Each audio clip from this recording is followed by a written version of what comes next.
Good afternoon, everyone, and welcome to The Upside. I'm Jonathan Oleski with JMOR, and our show is about to begin.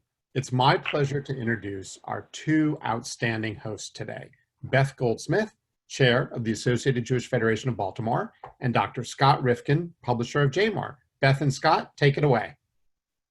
Thanks, Jonathan, and welcome again to The Upside. This is our virtual show brought to you by the Associated Jewish Federation of Baltimore and JMOR Magazine to keep you informed about everything going on in our community. We're really interested in keeping the Jewish community informed because the times are so uncertain. Today, we're going to be talking with Barak Hermann, Chief Executive Officer of the JCC. In the past month, in accordance with Maryland's reopening plan, the JCC has been working to provide safe, socially distanced programming at its Rosenblum Owings Mills campus. From fitness to swimming to camp, the JCC is complementing its robust virtual offerings to ensure members have multiple ways to stay engaged. At the same time, the recent pandemic has provided the JCC with the opportunity to actually reinvent itself. Welcome, Barak, and Scott, please introduce our guest. It's a great pleasure to do this.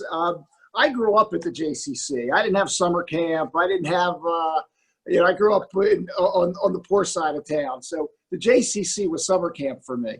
And the years we could afford it, I went in the front door. And the years I couldn't afford it, somebody would open the side door for me and let me in the gym. So it was really a wonderful experience all these years, enjoying the JCC, both on Park Heights Avenue and in Owings Mills. And my father was a lifeguard at the original J way back when, in years and years before that even. So it's a real pleasure to have Barak Hermann join us, comes to us out of, New Jersey, where you were running the JCC in central New Jersey, and you've been with us since 2012. So thank you for being here today. Well, thanks, Scott. Thanks, Beth, Jonathan.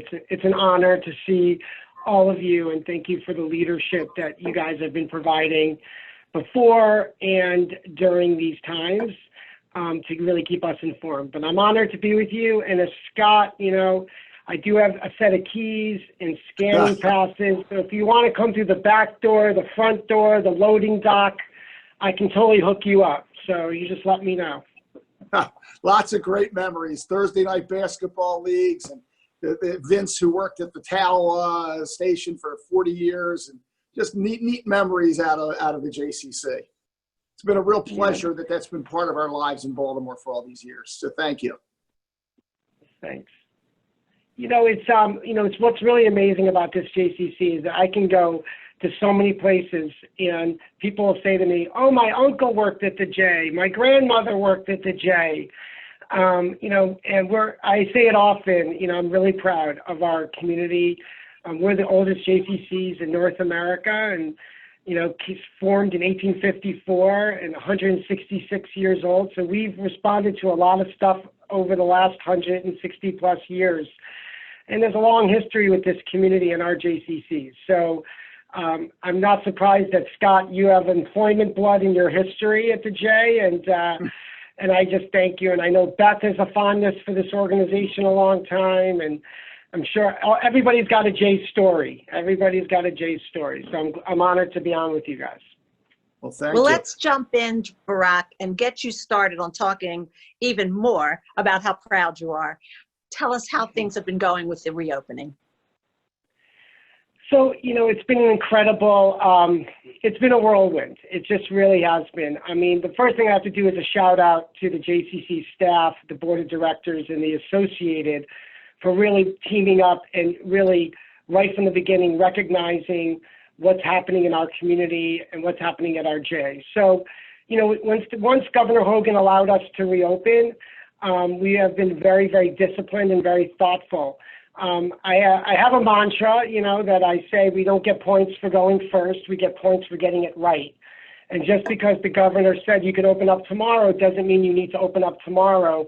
You only open up when you can guarantee that it's safe for your members, your staff, and our community. And we have made sure that every protocol, every procedure, equipment has been in place to make sure that people can feel as comfortable as we can make them if they choose to take advantage of our opening. So it's going well. We started up outside, as many of you know. We're still now offering outside and inside exercising. We've opened up camp last week. We're in week 2 of camp. We have 260 children in camp. We're doing a lot of virtual stuff. But so far, the response by the membership has been fantastic. I think that overall, people feel very safe and very comfortable with our procedures. And a big shout out to Lifebridge Health, because as our medical partner, they have really been in the foxhole with us on speed dial and on texting to really make sure that every procedure we have is defensible and thoughtful and leveraging, the best thinkers in Baltimore. So we feel good about reopening so far, Beth. Great. Very good. How about the main gym and the track, indoor track? Are they open yet, or they're not yet? Okay, so the main gyms are not open right now. We have not yet approved basketball play because of the proximity the players have towards each other. The gyms are being used for summer camp in a very social distance, thoughtful way. But the indoor fitness center in Owings Mills is open. It's all reservation appointments. No more than 50 people working out at one time. And we usually average between 20 to 30 people, so we still have capacity. And you're talking about 50 people, Scott, in a 10,000 square foot fitness center. So we've taken out a lot of equipment. Everybody's socially distanced, but for the members that are working out, they're feeling really great about it. Good. Exercise is a great mental, psychological support. And for those people who really enjoy exercise, to not be able to have that ability to go into the gym and do those things during this last few months has been a real problem. So have you dealt much with that? Have you dealt with people that are just not understanding of the issues and really are desperate to get back in? I think people are very thoughtful and understanding of the seriousness of these times. I think for some people, some people a little bit, thinking we're too strict about the mask wearing inside the building or some of the protocols. But I think for people that want to work out, they're feeling comfortable coming here. But we also have a really robust online platform, because we know that for people exercising, especially back in March and April when the weather wasn't good, our virtual lineup was really strong. Probably our number one thing right now, Scott, that is causing us probably the most stress and the most usage is lap swimming. Because a lot of people can go outside right now and walk and run and get active, but swimming and lap swimming is different. So right now, all of our lap lanes are pretty much filled every minute of every day. And we're lucky to have the beautiful Shapiro Aquatics Park in Owings Mills. But overall, I think people are tolerating us and our rules. Some people might think we're a little too strict, but we believe that we have to err on that caution and follow every protocol, even to the farthest degree. Very good. Beth? Yeah, Barak, tell us more about the virtual offerings. I know you've been doing this since you were first shut down, and I know it's part of the plan to continue to do them even as things reopen. So tell us some of the great things we can access virtually. Yeah, so that's awesome. So one thing that most Jays don't have in North America is a Gordon Center for Performing Arts. And quickly, our community and our professional team and our lay leaders were able to convert the Gordon Center into a live streaming performing arts, almost like a TV studio. The staff joked and said, "You said you wanted a TV studio, we gave you a TV studio." So the Gordon is really impressive. So we live stream classes of our instructors that felt comfortable to come in and teach. So all that virtual content's available. We offer live streaming classes virtually. We do classes also on Facebook Live. Just on Sunday from 2 to 6, our Center for Arts and Culture we live streamed a bluegrass festival called Summer of Love. It was featuring local Baltimore musicians and bands and artists. We live streamed them from the Gordon Center. It was awesome, trying to support local artists and give them an opportunity to perform. So we're live streaming music. We're live streaming classes. We're also doing a lot of virtual film. If you check out our website, one of the big things that would have been very upsetting to us is that I think it was the 36th annual William and Irene Weinberg Family Jewish Film Festival in April and May, and we couldn't do it, but our team learned how to turn our film festival into a virtual one. Now our team, not surprising in Baltimore, is being asked to consult with other Jewish communities about how to make their film festival virtual. Baltimore leading the way.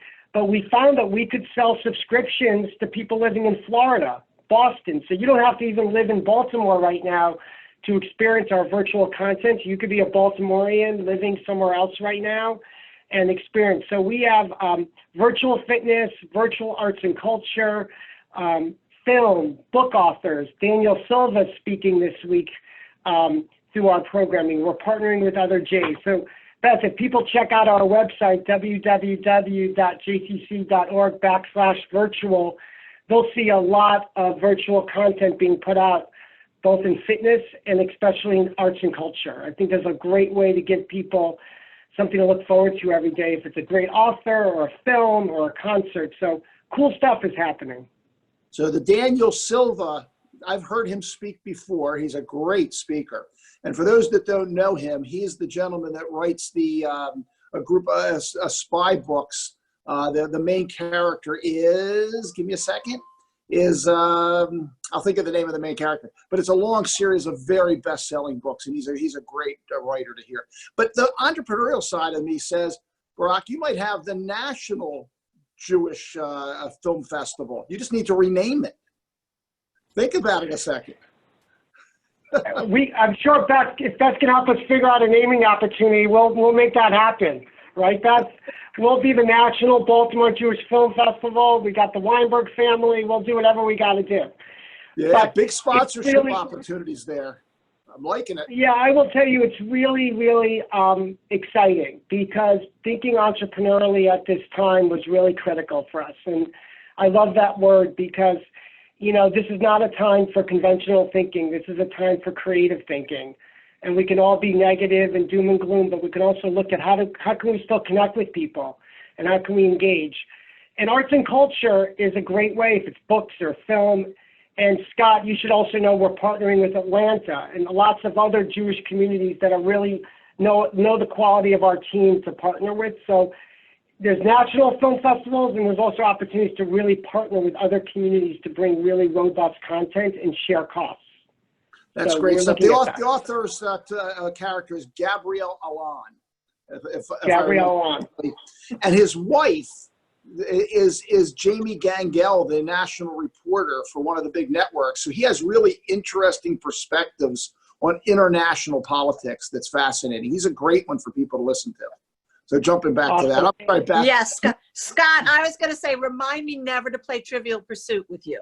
I think you might mop up the floor with me. But Barak, let's talk about some of the other really sort of pivoting aspects of what the JCC is up to. I know that you have decided to close the Downtown JCC, and I know you're re-envisioning what family engagement will look like. Talk to us a little about that. Yeah, I think that, we felt, and I felt strongly with leadership, that we had to treat the JCC like we're in startup mode. We have an incredible support from our associated, over 25% of our operating budget, but we also have to generate the other 75% of who we are, and to use this time to be really thoughtful and creative.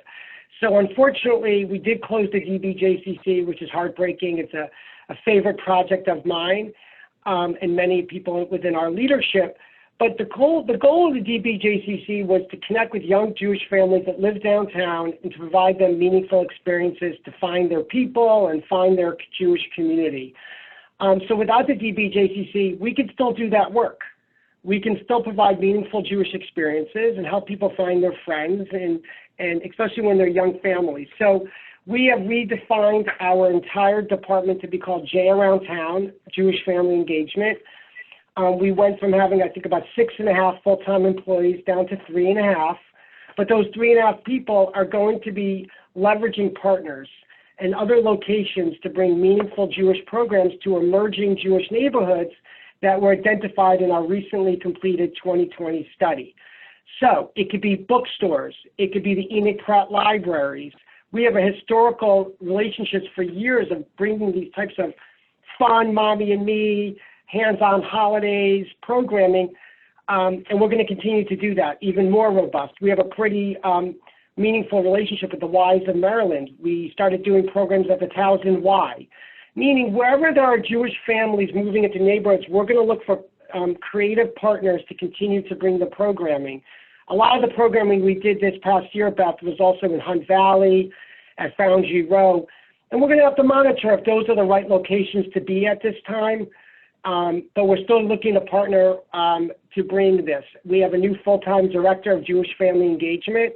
Her name is Ellie Bat-Khan. We have a J Around Town program coordinator, Rachel Cohn, all under the leadership of Sharon Siegel, who's been with us for 30 years doing outreach. So I can just assure you that the community is going to see the same level of programming and cool stuff happening. It's just not going to be at a certain one-stop destination. It's going to be at multiple partners all around town. But it was very much a priority for our leadership and the associated that we continue to do this work at this time, but just reimagine it and be creative about how we can deliver it. So you mentioned something that sounded painful, and I watched your face when you said it, which is you had to let a couple people go in a department. Talk about the impact from a business perspective on the entire JCC operation. And I know that's not, look, what we want to promote is all the great things. I know, I stretch out for these. Yeah, but I think it is something that the community is interested in, and certainly the folks that are philanthropic in the community pay attention to. Tell us about the business impact on the organization. So, first of all, I'm glad that I always say when you have to really separate from employees, it's got to hurt. And once it stops hurting, then I want someone to maybe give me a wake-up call. So even my reaction is still very raw. The JCC is a $20 million agency or a metropolitan agency, and our revenues completely stopped at the end of March. We stopped preschool, we had summer camp, but the incredible Baltimore community through April, May, and June, 85% of members kept their membership going, which was incredible. One of the highest in the country. I would say right now we're about 68, 70%, but I just heard that we sold a bunch of new memberships for people wanting to swim at the pool club last weekend. So we're hovering around 68, 70%, which 4 months into this pandemic, Scott, is still a statement that 70% of the membership is using the J, paying for the J, when under 20% are actually utilizing it. So what happened on a business perspective is that overnight our revenues were projected to be cut almost by 35 to 40%. We took this as a very long-term business approach that we had to make some really tough decisions. So we unfortunately, I think it's been documented here on JMOR and other places that we back in March instituted a furlough of employees that was north of 350 people. We kept a management team of 44 people to help manage through the pandemic.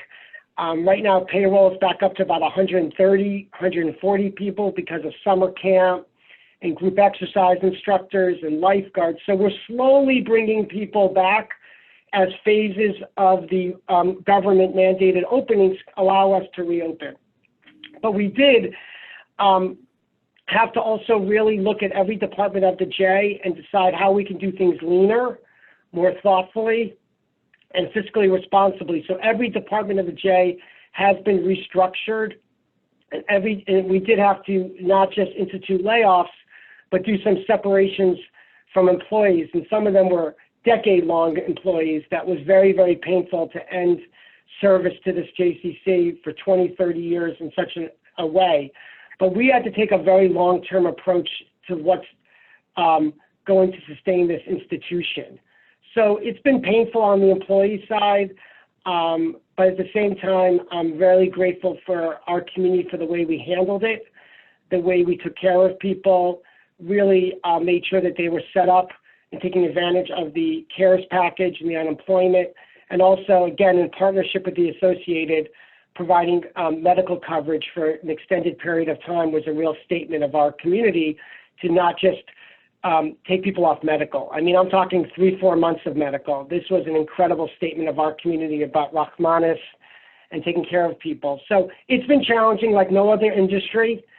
Last year at this time, we had almost 900 people on payroll, and right now we're at about 130 people. So it's a reality of the business environment that we're in, even as a nonprofit. So I saw that pain in your face when you first mentioned it. So folks who haven't run businesses and are seeing what's going on don't always understand the pain that's involved when you take these folks that you deal with every day and you know about their children and their wives and their husbands and all their family issues, and now you're telling them you don't have a job for them, and it's really incredibly difficult. How did you handle that?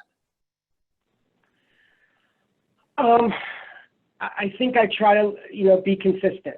I think I believe in being transparent with employees about exactly what's happening and why. I think that we need to be guided by values of compassion and empathy, and just doing the right thing for the institution. I think personally, it's rough at times, Scott, to do this work. I've been doing JCC, executive work for almost 16 years, so I've been on this merry-go-round before. But when anybody says, "Oh, I've been there," sorry, none of us have been there at this time. Yeah. I've done enough restructuring of organizations. I've done enough reductions in force. This is unprecedented to have to put 350 people on a Zoom call. But I think that I trust my gut in talking to people and being honest. I don't try to mince the words at this time. If there's one silver lining of this time, it's not over preparing, just trusting your heart and trusting your gut and talking to people very honestly. And most of the time, they almost want to jump through the Zoom, I feel like, and give me a hug. Like they want to know if I'm okay, because they say it's not your fault. It's not your fault. But the last thing I'd want to do to someone who works so hard for this institution for not, great compensation, they do it because they want to serve communities, tell them that it abruptly ends. So how do I get through it? Try to take care of myself, eat well, and try to look for silver linings. I think people that know me well know that I try to be an optimistic person and try to always keep the cup half full. So, and look to make sure that we're positioning ourselves, for the future. Thank you, Barak. Thank you for sharing that personal piece of this. And Scott, thank you for asking, because it really is a different story than just owning your own business when it is a communal business. And it's a business that, even though you do bring in lots of money, also communal dollars go towards this. So it's very important to discuss how responsible you have had to be and are continuing to be with those communal dollars. And I think it's also important for the community to understand how desperately we need their dollars and their help in continuing to have all this happen. So there's my associated. No, Beth, I knew you'd get there. It was great. Right. Well, but I do appreciate that we've had that discussion. And I'm going to just turn things a little bit. Barak, you sort of skipped over it quickly, but we did mention preschool, and I'm wondering what the plan, the thoughts, what can we expect in the fall, preschool, and any other fall activities? I am really excited to talk about that, because as much as we're in camp mode right now and trying to operate, we are thinking out 6 weeks about what this is going to look like. And actually, that's where I'm spending my afternoon today with our really incredible, dedicated senior directors of early childhood, thinking about this.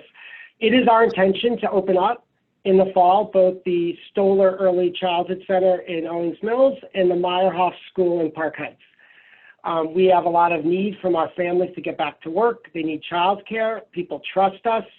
We're learning a lot this summer about dealing with a lot of things.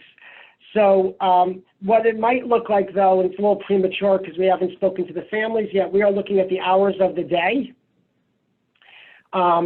Because just because we want to open doesn't mean we have enough teachers who are willing to work.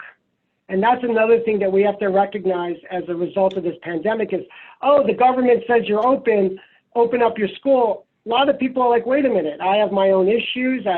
I'm immune compromised. So just because people want us to open up, we have to make sure that we can safely staff the school, clean the school, have enough housekeepers, maintenance. So the long answer there about this, we are planning to open up both schools, offer infant care, trying to determine, we're very blessed to have 2 sites, how we might position each site differently to meet the needs of the community. We have great leadership in place, and our plan is to open up at the end of August, and we're planning on sending out an announcement to the families by the end of this week of what our intentions are. Right now, we are looking at the hours of the day. We're not sure we can go from 7 in the morning to 6 o'clock, because that means 2 staff shifts, versus potentially limiting the hours so we have more consistent staff. Because one of the issues with this whole pandemic is who's coming in and out of your space. So if you have a lot of teachers on sick one day and you're bringing in subs, you can imagine the number of protocols. So we are reopening our preschools. We are fully in intention to do that. It's going to be very interesting from a medical perspective, and that's my background, to see what happens when daycares and elementary schools and high schools open. While it is true that there is less severe illness in younger groups, it's not necessarily true that they don't carry it and spread it. And if anybody's ever seen a kindergarten class, Barak, as you have, there is no way to socially distance 5-year-olds and 4-year-olds. And they are, the great disease vectors back to their families. So it is going to be really interesting to see what happens and what's going to happen with that. So your caution and care is appreciated. It's not going to be an easy situation, and we may learn some lessons, good and bad, as this occurs. Yeah, and look, we're doing it this summer. I was really impressed. We have 71 children in Noah's Ark, our early childhood program this summer. We just did not do infants and toddlers this summer. The program is only 2 to 4-year-olds. I think we're really got a lot of the stuff we're thinking about today and tomorrow is about infants and toddlers also coming in. But yeah, everything will be done in the strictest, safest way, or we won't compromise anything to make sure we run it safely. Now, you might want to talk to the folks at Lifebridge, because it would be fascinating to see if there is any impact on family levels of disease in those children that are in Noah's Ark. That would really give you a clue for what might happen in the fall. So it might be interesting to talk to one of their epidemiologists about that. That would be an interesting, quick down and dirty sort of study medically. Without a doubt, without a doubt. And look, we have to watch lots of things. What's interesting about running these programs is that the kids can be fine, the families can be fine. It's about who sometimes people hang out with on the weekends that also causes us some stress. So we're also encouraging our staff and our families to be really thoughtful that, on the weekends, just because the beach is open and Hershey Park is open, just to choose where you're being very thoughtfully and wear your masks and stay, and do all those things, because it's also the other things outside the community that can affect the community. So we just have to be really on top of a lot of things here. Absolutely. I'm sorry, I wanted to ask, following up on you talking about young people, we do have something special, or you do, the teen engagement programs that the JCC runs, Forefront. Tell us how that is working, being reinvented, reimagined. Sure. We're very lucky to have Rabbi Dina Schaefer, the exec of Forefront, another staple signature program only made possible because of the Associated. And we have one of the most robust teen leadership platforms in the country under the JCC management. Forefront is a community teen initiative of teen leadership that the Associated funds in partnership with other major foundations, and we're lucky to be the holder of it. The team right now is really looking at reimagining all its signature programs. It's hard to ask teenagers right now to commit to a year-long program. Programs like Diller are still planning to have a trip to Israel next summer, so we're still running our Diller program.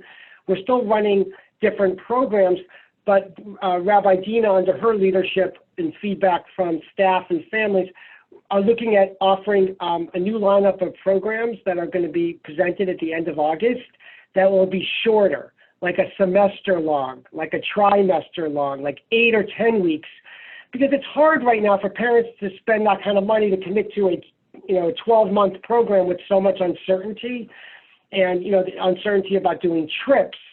A lot of our programs have trips to Annapolis, trips to New York, trips to Israel, and with the uncertainty, we also need to think about how we charge for those programs. So we have decided to reimagine all of the programs except for Diller.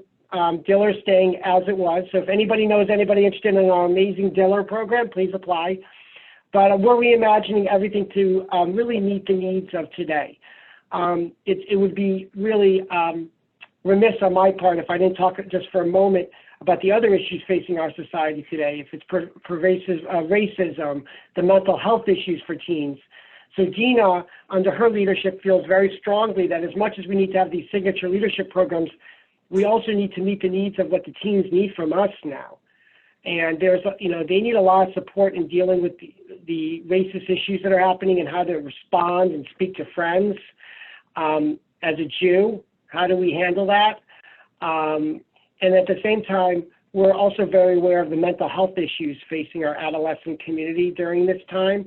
So you'll be seeing a lot of stuff that we're looking at doing in that area too. So just not the stuff we've done, but reimagining really how we serve teens during this time. Very good. So maybe you could take a minute and tell folks, it's interesting. This show, this broadcast is going to be on YouTube and Facebook, and we typically get a couple of thousand views, which is nice.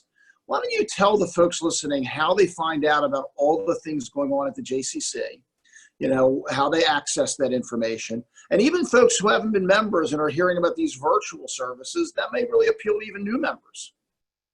So I'm going to do that, but I'll do one little plug. The JCC today, as part of our strategic plan from a couple of years ago, is really broken into 3 areas. And based on those 3 areas, a Center for Youth and Families, a Center for Sports and Wellness, and a Center for Arts and Culture, we can really provide a real wealth of programs and services and connection for people. And all of that can be found on our website at www.jcc.org/virtual, or just go on our website and see the entire platform. Because in our Center for Children and Families, we have preschools, we have summer camps, we have teen programs, we have J Kids programs, we have our J Around Town, which we talked about earlier. In our Center for Sports and Wellness, we have aquatics. Today, we're starting our swim team up again this summer. I just should mention that because that's just starting now. We have aquatic services, virtual fitness services, on-site fitness. And then in our Center for Arts and Culture, we have film and books and live music and really cool stuff. So it's all there for you. But there's one little thing that I'll give you a little taste of too that I'm really excited is we are near completion, about 98%. We are going to be opening up a drive-in movie theater at the Gordon Center for the Performing Arts. We will be the only drive-in in Baltimore County. We are using our beautiful landscaped Owings Mills property under the leadership of John Mayers, who's on our board of directors, and Sarah Shalva, our chief arts officer, and Peter Michelson, our theater director. Back in April, May, we saw that drive-ins were coming back, and Midwest, and we thought about kids having summer experiences during this pandemic of having ice cream at the J and watching a drive-in, but we're not going to do what lots of people are doing and put up a blow-up screen. It's the JCC, it's Baltimore, it's the Associated. We don't do anything like that. We are literally constructing a movie theater with engineers on the side of the JCC building. We are taking down some trees. We are opening up sight lines. We are setting up an antenna for a separate FM radio station. And someone said to me, why are you spending all this time and money just for this summer? I said, what do you mean just for this summer? This is going to be part of our programming for years. We could do films in October and November. We can have film festival nights in the parking lot. And next summer, we can have a summer season. And Beth, you'll love this. It's a great sponsorship opportunity, right? So I just want to let you know that we're also starting a drive-in movie theater. We hope to be launched the first week of August with 14 movie dates before the Jewish holidays. So there's a lot of cool stuff that we're trying to also look at that we can also really continue to bring the Jewish community together. And how great would it be to have 160, 180 cars at the JCC at night, people watching a movie and getting to see each other a bit, especially during these crazy times. So you need to, thanks for letting me do a plug. No. So you need to go to the car dealers and at least one of the prominent families has been a big sponsor of yours and explain to them how many convertibles they can sell in the parking lot. Have them bring convertibles out for sale. This is a serious sponsorship opportunity. I think Scott, I'm putting you on the JCC sponsorship committee. You know, but that's a great idea. But we do feel, you should know, Bank of America just made a very sizable sponsorship for this program. So we're starting to collect sponsors for this because we can also show commercials before the movies come on. So it's going to be a thing because that's what we do in JCC in Baltimore. We make everything be a thing.